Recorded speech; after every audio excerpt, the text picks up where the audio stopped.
مزید ویڈیو کے لیے چینل کو سبسکرائب کریں اور بیل آئیکن کو دبائیں۔ جزاک اللہ۔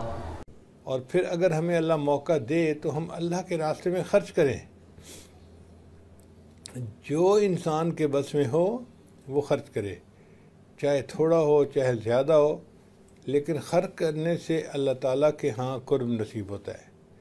بخاری شریف کی ایک روایت ہے، بنی اسرائیل کا ایک عابد تھا، اس نے ایک کمرہ بنایا ہوا تھا اور وہاں پر وہ اللہ کی عبادتیں مصروف رہتا تھا۔ ایک دن بارش ہوئی اور باہر موسم بہت اچھا۔ اب ایک کمرے میں رہ کے اس کا دل بھی تھک چکا تھا۔ اس نے کھڑکی سے دیکھا تو اس کو باہر کا موسم بہت اچھا لگا۔ اس نے سوچا کہ میں ذرا باہر نکل کے ٹھنڈی ہوا میں بیٹھتا ہوں، طبیعت میری فریش ہو جائے گی۔ چنانچہ وہ باہر نکلا تو شیطان کو بھی موقع مل گیا۔ ایک عورت تھی جو بکریاں چرانے والی تھی، وہ کہیں سے آئی اپنی بکریوں کو پانی پلانے کے لیے، چونکہ اس جگہ چشمہ تھا۔ اب اس دوران اس عورت نے بہت ہی نرم باتیں اس سے کرنی شروع کر دی۔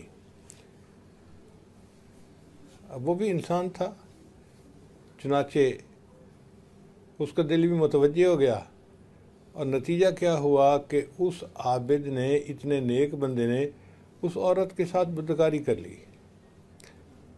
اب جب اس نے گناہ کر لیا تو پھر اس کو احساس ہوا کہ مجھ سے تو بہت بڑا گناہ ہو گیا، مجھے چاہیے کہ میں جلدی غسل کروں اور اللہ کے سامنے توبہ کروں۔ چنانچہ وہ فوراً اپنے کپڑے جو ہے نا اتار کے، قریب پانی کا چشمہ تھا، وہاں پانی کے اندر داخل ہو گیا۔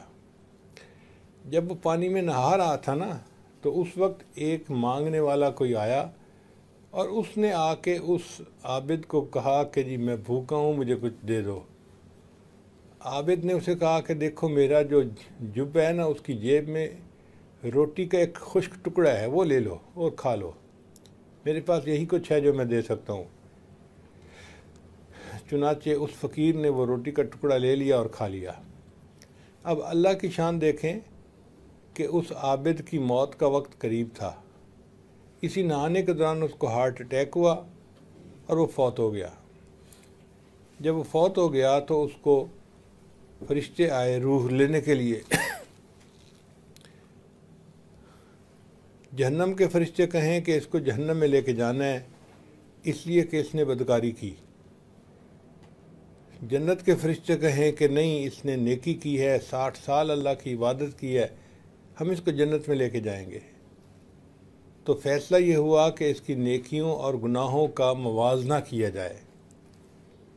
حدیث پاک میں آتا ہے کہ جب موازنہ کیا گیا تو زنا کا گناہ 60 سال کی عبادت سے بھاری نکلا، یعنی 60 سال کی عبادت بھی اتنی بھاری نہیں تھی جتنا بھاری ایک مرتبہ اس گناہ کو کرنا تھا۔ چنانچہ جہنم والے فرشتے کہنے لگے جی کہ اب تو اس کو لے کے جانا ہے جہنم میں۔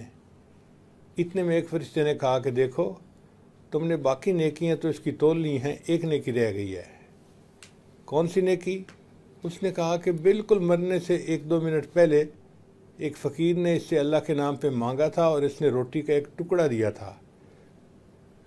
تو فرشتوں نے کہا اس ٹکڑے کو بھی تولو۔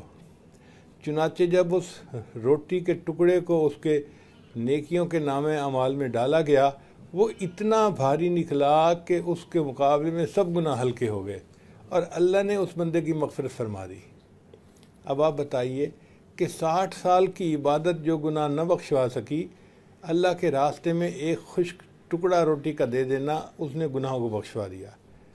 ہمارے دلوں میں تو یہ شوق نہیں ہے کہ ہمارے پاس ہو کچھ اور ہم اس کو اللہ کے راستے میں دیں، فقیر کو دیں، کسی غریب کو دیں، مہمان کو کھلائیں، پڑوسی کو دیں، اللہ کے راستے میں کسی طرح ہم خرچ کریں، یہ شوق ہونا چاہیے دل میں۔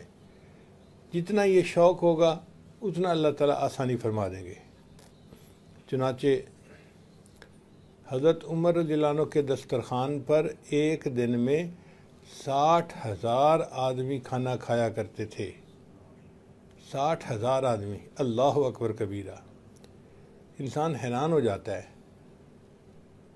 ہمارے قریب میں ایک دیہات ہے، اس میں ایک بندہ ہے جو ہر ہفتے ایک اونٹ ذبح کرتا ہے، اور جس دن وہ ایک اونٹ ذبح کرتا ہے اس کی طرف سے دعوت ہوتی ہے کہ گاؤں کے سب لوگ، مرد، عورتیں، بچے، بوڑھے، اس کے دسترخوان پہ کھانا کھائیں۔ پورے گاؤں کے لوگ اس کے دسترخوان پہ کھانا کھاتے ہیں اور پھر بھی کھانا ختم نہیں ہوتا۔ ایک اونٹ کا گوشت اتنا زیادہ ہوتا ہے کہ پوری بستی کے لوگ کھانا کھاتے ہیں۔ تو ایک صحابی ایسے تھے کہ ان کے دسترخوان کے لیے روزانہ 12 اونٹ ذبح ہوتے تھے۔ اب آپ اندازہ لگائیں کہ کتنے لوگ کھانا کھاتے ہوں گے۔ 12 اونٹ ذبح ہوتے تھے، جس کے سالن سے وہ آئے ہوئے مہمانوں کی مہمان نوازی فرماتے تھے۔ ہمارے پاس تو کچھ عمل ہے ہی نہیں، ہم نے تو کچھ جمع ہی نہیں کیا۔ جو ہمارے بڑے تھے، جو اہمیت سمجھتے تھے زندگی کی، وہ واقعی بھاگ بھاگ کے نیکیاں سمیٹنے میں لگے رہتے تھے، بڑھ چڑھ کے کام کرتے تھے، ایک کام پھر دوسرا کام، تھکتے نہیں تھے، بلکہ یوں سمجھیں کہ نیکی کر کر کے تھکتے تھے اور تھک تھک کے پھر نیکی کرتے تھے۔ مزید بیانات کے لیے چینل کو سبسکرائب کریں۔ جزاک اللہ۔